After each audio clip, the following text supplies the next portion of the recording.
सोचिए, $1 अरब की ब्लॉकबस्टर का सीक्वल आता है। सबको उम्मीद है कि ये भी कमाल करेगी, लेकिन क्रिटिक्स ने तो इसे बिल्कुल ही नकार दिया।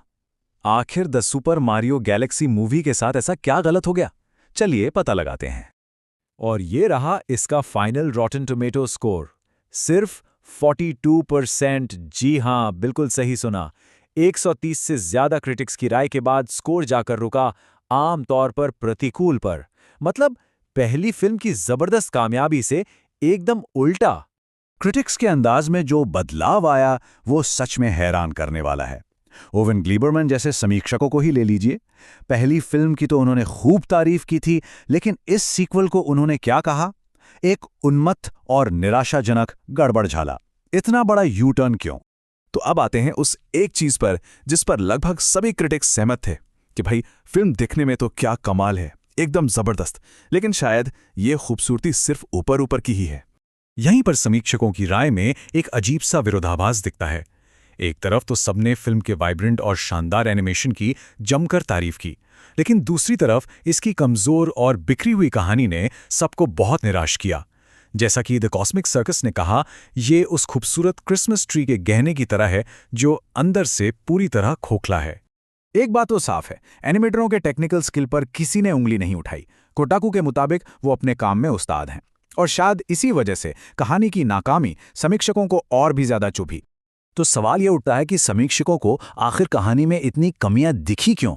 चलिए शुरुआत करते हैं इसके बिखरे हुए स्ट्रक्चर से। द कॉस्मिक सर्कस की ये लाइन फिल्म के प्लॉट की कमी को बिल्कुल साफ साफ बता देती है। ऐसा लगता है जैसे चीजें बस हो रही हैं, बिना किसी मतलब के, बिना किसी कनेक्शन के। द कॉस्मिक सर्कस का ये वाइल्ड सा रूपक देखिए।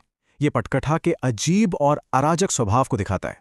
सुनने में थोड़ा मजाकिया लग सकता है, लेकिन ये बताता है कि फिल्म देखने का अनुभव कितना टूटा फूटा सा था, जैसे कहानी के टुकड़ों को बिना सोचे समझे बस जोड़ दिया गया हो।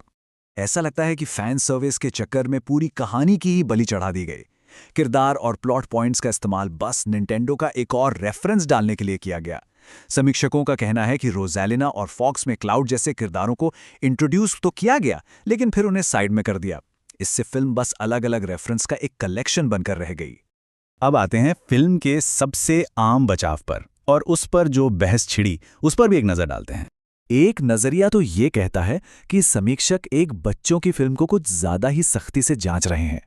इस तर्क के हिसाब से फिल्म का मुख्य मकसद अपने युवा दर्शकों का मनोरंजन करना है, और वो इस काम में सफल है।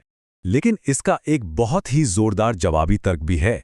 द कॉस्मिक सर्कस और दूसरे समीक्षकों का मानना है कि यह बच्चों के लिए है कहकर एक कमजोर कहानी को बचाया नहीं जा सकता।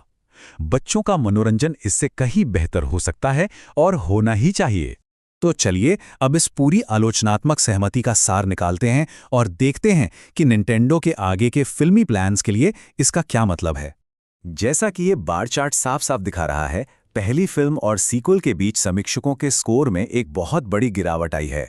59% से सीधे 42% पर आ जाना, ये निराशा की पूरी कहानी बयां करता है। आखिर में कई लोगों ने इस फिल्म को सिनेमाई खाली कैलोरी का नाम दिया।